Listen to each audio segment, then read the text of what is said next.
Okay. Mega love shout out sa lahat ng Team Carol Vlogs. Maraming salamat at muli ninyo akong pinasali dito sa grupo na ito. At ito ay isang pagkakataon para din sa akin na magkaroon ng makabalik uli sa tutorial sa ito naman ay tungkol sa Facebook. Nung una ko kasing vlog dito sa sa YouTube ay pagtuturo din yung mga ginawa ko hanggang sa iba-iba na experiment nga. So, ang gagawin ko, ang ano ko ngayon, ang video ngayon na i-share ko sa inyo guys ay tungkol sa Facebook. Marami kasing, sa totoo lang, marami yung mga baguhan, maraming nagrereklamo na kahit ano pa daw ang gawin nila ay laging red o namumula o yung tinatawagan nila, nireregla lagi yung kanilang mga dashboard sa Facebook. So, pinag-aaralan ko nga yan guys dahil ganun din sa akin ano ba naman to.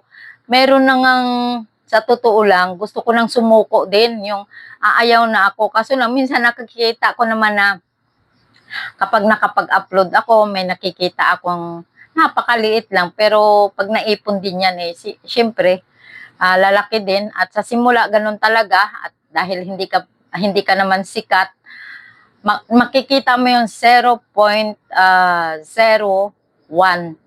cent ng, syempre, dollars yun.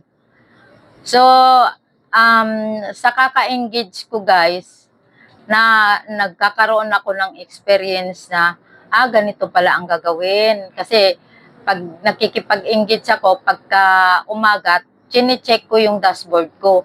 Sabi ko, bakit pula pa rin? So, yun pala guys, ang mga kadahilanan, yung mga fake engagement. Ano ba yung mga fake engagement? Ito yun guys. Sana panoorin niyo hanggang matapos itong video na ito. 13 minutes lang naman ito guys.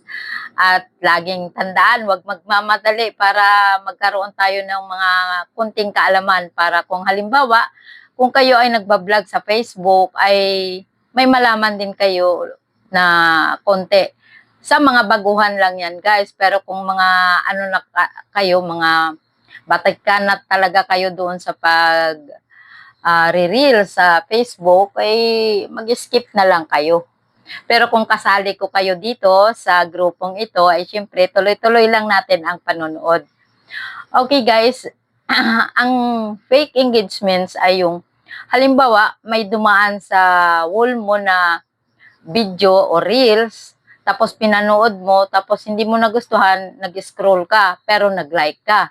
Meron namang pinanood nga, tapos nag-like o nagpinusuan, tapos nag-comment ng wow, di kaya nice, o di kaya yung amazing. Hindi po yung tugma doon sa video na pinanood natin.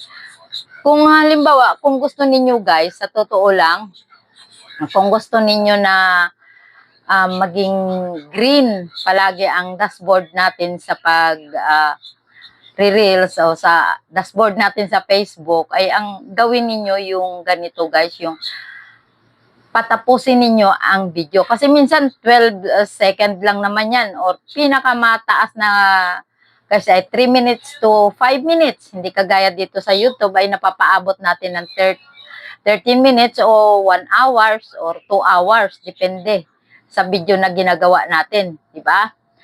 So, ang gawin natin guys ay patapusin ang video. Intindihin yung pinapanood. Kasi yun ang gusto ni Algo guys. Intindihin natin yung pinapanood natin sa reels o sa mga video. At pagkatapos, saka tayo mag-react. Kung nagugustuhan natin o slight lang na gusto, ay like lang yung thumbs up.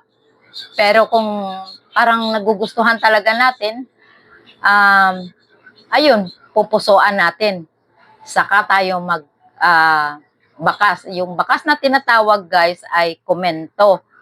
So, ang i-comment ninyo guys, ayon doon sa napapanood ninyo. Yung kumbaga, tugma sa napanood ninyo. Halimbawa, naggulay siya. Hindi lang laging, uy, sarap yan halimbawa, ininyayahan tayo na, oh, kain na kayo guys.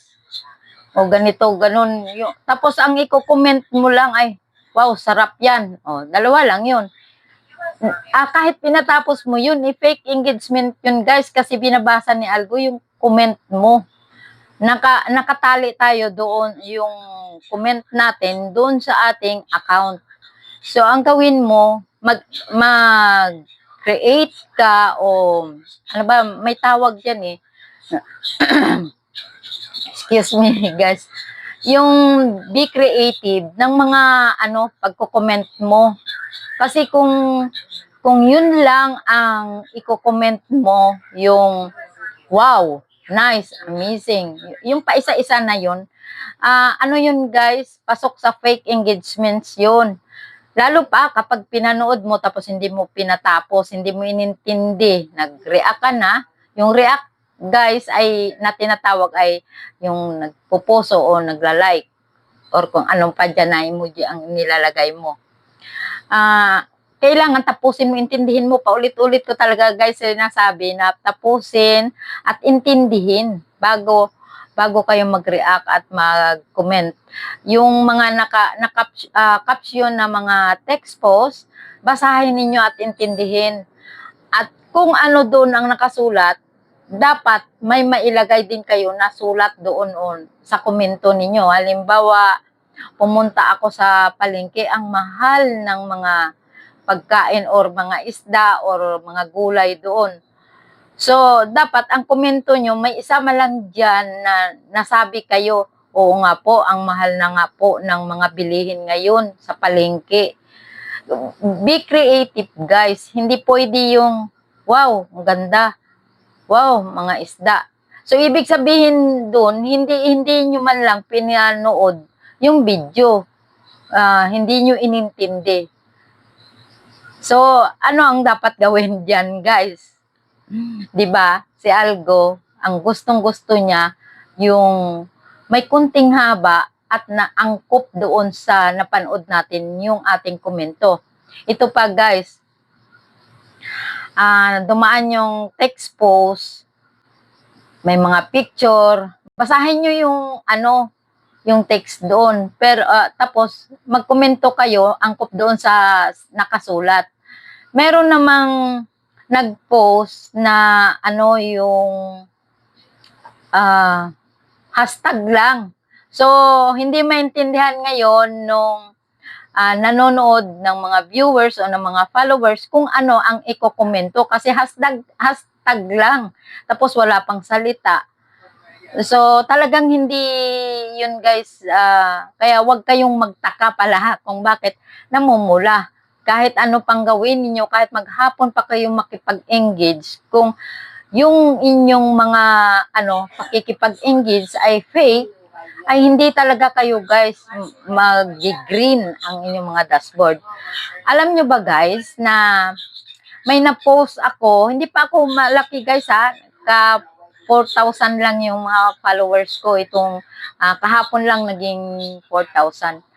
May na-post ako guys na 200 plus lang. Pero alam nyo ba, binigyan ako ni Algo ng kita na 0.3. Siguro kasi pag-post ko, sinabayan ko, bago ako mag-post guys, nag-ano muna ako, nakipag-engage at ayun ang ginagawa ko, tinatapos ko, inintindi ko yung pinanood ko bago ako mag-react at mag-komento or bakas. Pagkatapos, mag-upload na ako ng reels ko. Pagkatapos, pag-upload ko niyan, ibabalik na naman ako sa pakikipag-engage. So yun, doon na-obserbahan ko na wow, nagiging kulay green na lahat ang aking ang dashboard ko at tinuturuan. Alam nyo guys, kung iniintindi natin yung trabaho natin sa Facebook, kasi parang company na talaga yan guys, binigyan tayo ni Mita ng trabaho para kahit nasa bahay lang tayo ay may trabaho tayo. Kung iniintindi lang natin guys, si Mita mismo o Algo ang magbibigay sa atin ng tips kung paano ang gagawin para yung tumaas ang ating mga views, at kung siya mismo magpapakalat ng ating mga video sa mga wider audience.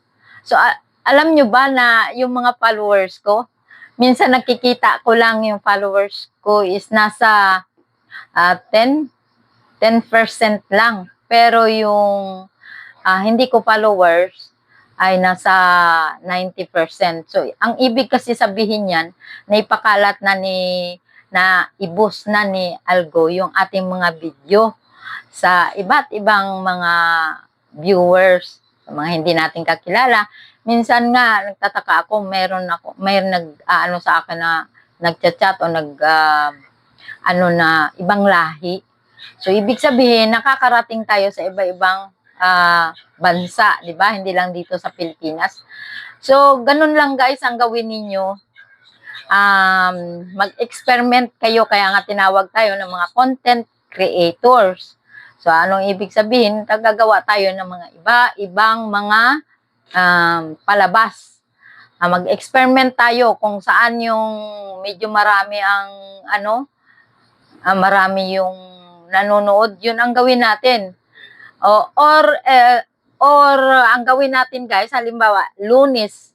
Itong Lunes na ito, itong araw na ito, puro tutorial. Martes, about halimbawa sa buhay-buhay natin. Merkules, sa pagluluto. O yun, step by step lang natin. Kung saan dyan yung maraming viewers, yun ang gawin natin, ituloy natin.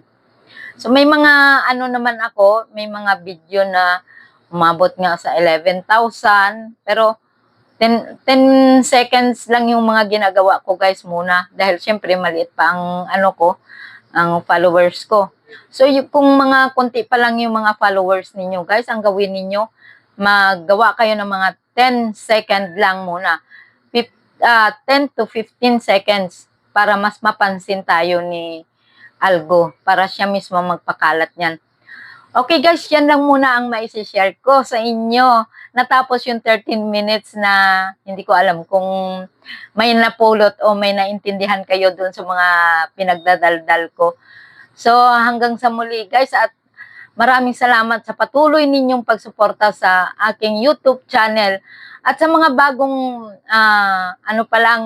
pasok sa aking YouTube channel, please subscribe my YouTube channel, and baka gusto niyo mag-members dyan guys, napakamura lang ng members ko. At paki-follow nyo na lang din ako sa Facebook guys kung gusto niyo. Ilalagay ko sa comment section ang aking FB account. Okay guys, maraming salamat. Maraming salamat. May kalap shout out sa inyong lahat. Bye-bye!